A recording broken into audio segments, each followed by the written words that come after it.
Hello and welcome to the Good Godfather channel. Thanks for stopping by. My name is Swan.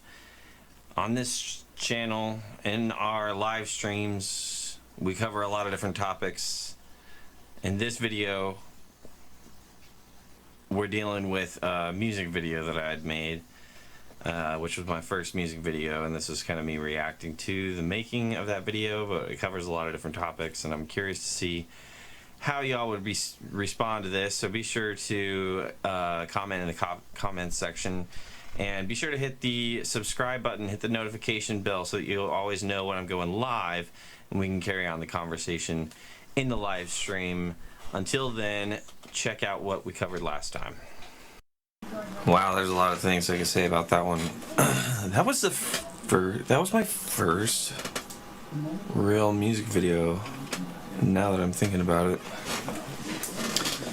that was footage taken from my friend Matt Hakola, and it was one performance at Battle of the Metal Bands. I think you can kind of see the banner in the background. It's like Battle of the Bands, Metal Bands. Technically metal.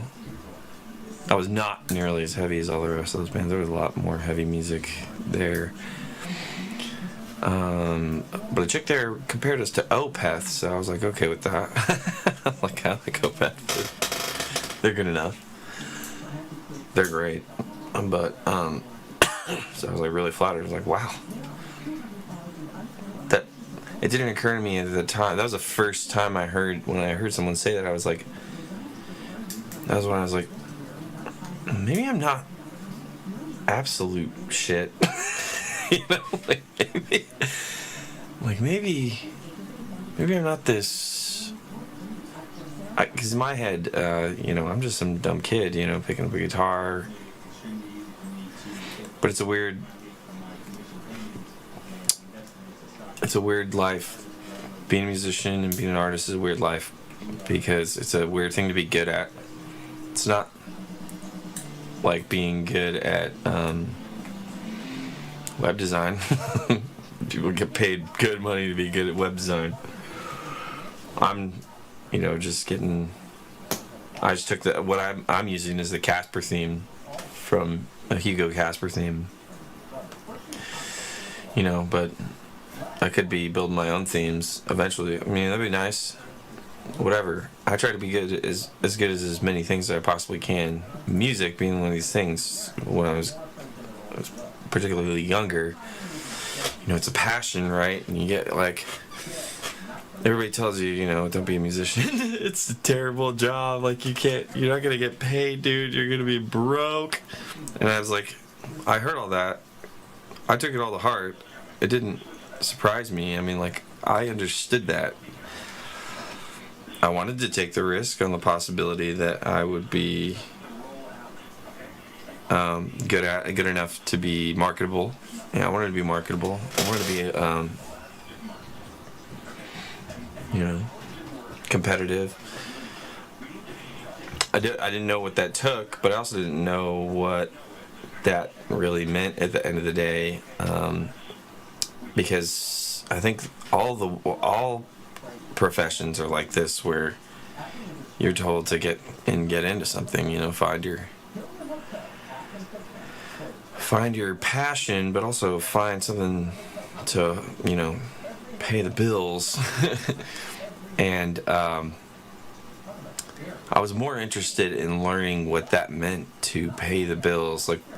One of the things I just didn't want was, I did not want to go to school to get into debt. I mean, it was a big deal. I had a lot of competing things going on at the time. Of course, I don't think that's the problem with a lot of these ideas about thinking you have to pick something to do to be really good at. Sock basket or the drawer.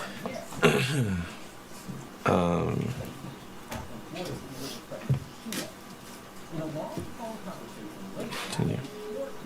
Huh. I got dragged into my tablet. Sorry. You get told to do one thing you're really good at, and invest your whole life into, and that's really great. You know, like, got no problems with that, especially people that are really good at something, and that's the one thing they're good at. I used to, I guess, have a different attitude, or I guess more philosophy about it. But as time went on, I just didn't want to get trapped into a system that I didn't understand. I wanted to understand the system.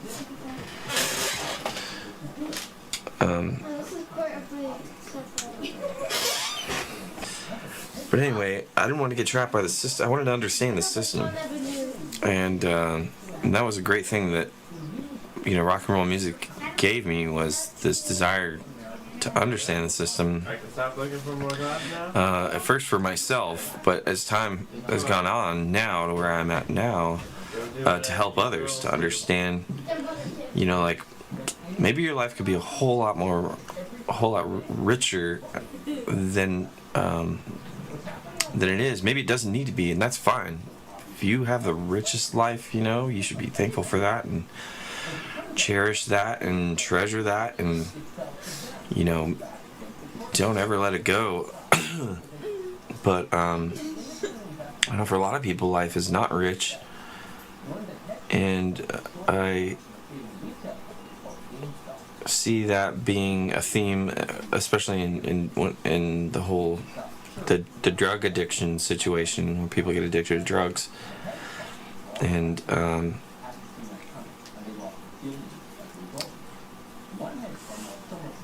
something locks them into that, where they, I mean, maybe that's right for them. I don't have any judgment, but anyway, all that to say, I think that why people get locked into certain patterns that completely absorb their entire lives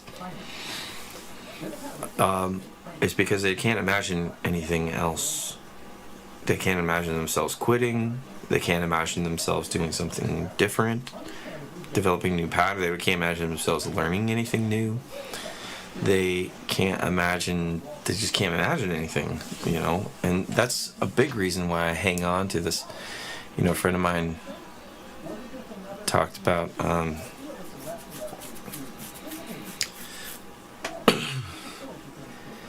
how he just made a comment like, you know, when are we going to get over this kind of childishness of, you know, Jesus or the gospel or Bible, God and stuff, and like, it's childish. And I was like, you know, because it has to do with what you're capable in your life, capable of in your life. What are you capable of accomplishing? What is your body capable of handling? What is your mind capable of understanding? What are you, what is the maximum, you know, operating system of the human mind and body? And that is why I hang on to and cherish this idea of, you know, heaven, or the kingdom of heaven, in a way that doesn't bother me, like you're saying, oh, it's childish. Well, you know, to such belong the kingdom of heaven. You know, let the little children come unto me. And so keeping that childlike spirit and mentality of like, yeah, there's this higher grandiose thing, very abstract, you know, nothing super concrete. You look around at what's in front of you, concrete, and you say, you know, this tangible material world, and you say, well, you know, this is rough, you know, this is difficult, this is not very soft. You know, this is rough stuff. You know, how does what overcomes it? And what overcomes it is what is soft. You know, what is soft absorbs it into itself. You know, like a cloud. You know, that's why heaven's always associated with clouds.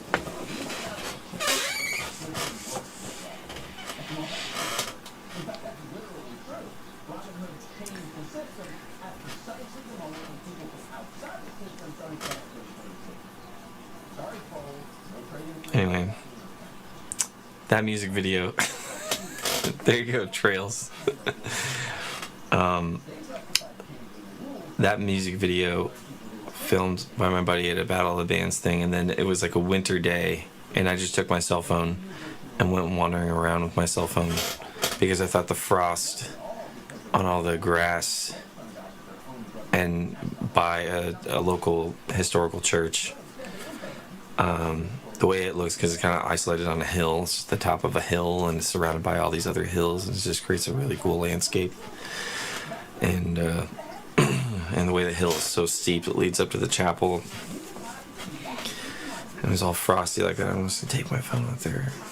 I bought this like video editing software for like $100 or something, and it had like all kinds of cool effects like that with the graininess and making it look all creepy. Kind of like it. And then kind of forget how I got on the whole idea of talking about rock and roll. Should have done something else. But no, I appreciate it. You know, I appreciate what I'm able to grant myself now. Because I think, because we were talking about the Battle of the Bands. Because I didn't know what I was doing at the time, really. I just knew that I was doing what I felt like I was meant to do. And I still agree with that. Like, to this day, I know it's been a different path. It's not terribly, I don't know, it's not more difficult than anybody else's life. I think we all have the same, maybe not level of difficulty, but the same experience of difficulty. Because, like the Bible says, God only gives us what we, can handle. He's not going to give you anything that you can't handle. If the worst thing that happens to you is that you die, there's a resurrection. I mean, that's the message there. There's a resurrection. It's not like some maybe you'll die and go to heaven. It's like, no, it's like a promise. There's a resurrection on the other side. I don't know what that looks like right now. I see what I can see looks like resurrection to me. I feel like that is important to acknowledge, that there's things dying and being reborn in front of you every second, every millisecond. To acknowledge that is to acknowledge that is an element of the pattern. People are always talking about cycles all the time. Everybody, New Age people are like, it's okay to talk about it in the movies. Like, it's a cycle, man. Circle of life, man. It's a circle of life. Like, that's death, burial, resurrection happen all the time. People might say like, oh, well, that's what Jesus is a ripoff of something people already knew intrinsically. I'm like, that's cheap, because that doesn't really acknowledge the importance of how Jesus capstoned it. Jesus outlined it. Jesus made it so vividly clear, this is what's going on, that it echoed throughout the centuries to this day. He is the most influential person of all time. You're like, oh, well, there's Muhammad, but Muhammad's second, if he's anything, because Muhammad got his credibility from what Jesus did. In fact, he gives Jesus credit for what his ideas were. So he was a prophet. But anyway, saying it's important to acknowledge that, because we are tied to him. We are tied just as much as we're tied to each other. That's what he taught. That was the lesson. So that brings us to the modern day here in the United States of America. Oh yeah, there's another shot in that video where they're like, it was Christmas at a mall, so I just did some close-ups of this like red ball ornament. It's like, look at that. Put it all together. Oh, that's why I got on it, because I was like, maybe I'm not terrible.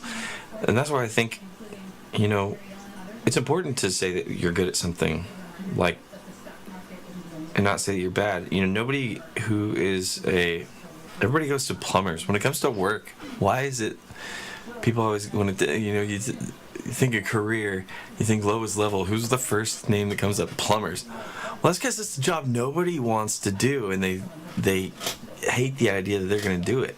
But there's people that really love doing it, and they're really good at it, and they really care about it. It's like, but it's this thing. It's like, oh yeah, well, plumbers make bank. Plumbers make great money. Not richest people in the world, but they make more than me. Definitely make more than some freaking sideshow guitar guy, podcast and video cast do. You know, like people do make a lot of money doing their videos and their vlogs and stuff, which is great. You know, nothing. I'm all for it. I mean, make money, as much money as you can, do whatever you like. Whatever. Plumbers should make millions. We should all make millions. I don't think that's impossible either. I mean, you can make millions like the way Zimbabwe makes millions, but what I mean by that is, you know, people hate on prosperity gospel all the time, and I'm like, which, you know, I understand, like, there's a deceptive element there, and people, you know, shine you on, and you pay them a bunch of money, and they do nothing for anybody else but shine you on. And that's not good. But at the end of the day, you know, like, the whole reason people buy into the gospel is because they think they're going to get something out of it. Let's be honest here, people. What does Yeshua promise? A cross. You'll get a cross. But why do people take a cross? Because of the reward that's on the other side of the cross. And I don't think that's bad. You might say, oh, that's selfish. Like, I think it's good to want that. I think you're supposed to be selfish. Like, that's the point. Not to be selfish, but to understand what selfishness is. That if you're hurting someone else, you're hurting yourself. If you are benefiting somebody else, you're benefiting yourself. Either way, it's yourself. Either way, you're stuck with yourself. So you have to learn to live with yourself. Whatever you do, if you're a mean jerk or if you're a good person, it works both ways. Because ultimately we're one person. We're all one, right? So, you know, that means you have to realize that your actions are going to come back to revisit you. Because whoever they visit, whatever actions, your actions, however they affect the world around you, they're affecting you. Because your conscious experience as a person inside of a body is one point of observation. But does that mean somebody else's point of observation isn't just as important? It doesn't have just as much value as your point of observation? And that way you're connected. You both have an effect on what is... You rely on, you look down at the earth and you say Mother Earth. You say Mother Earth because so much of your life just comes from the earth. What you put in your mouth to eat, you know, where your waste goes, and the air that you breathe in, and that's where environmental issues all come from, right? Everybody's like, you gotta take care of Mother Earth because you're taking care of yourself. Which is weird that people have this suicidal mentality about Mother Earth to say, you know, that, humans just all need to die off. Like, that's the way you love Mother Earth, is if you kill yourself. It's like, no. That's suicidal. That's crazy. Nihilistic. You were brought here. Like, it's amazing that we're here. It's amazing we advance the way that we have. You know, all the things, you can argue about whether it's good or bad.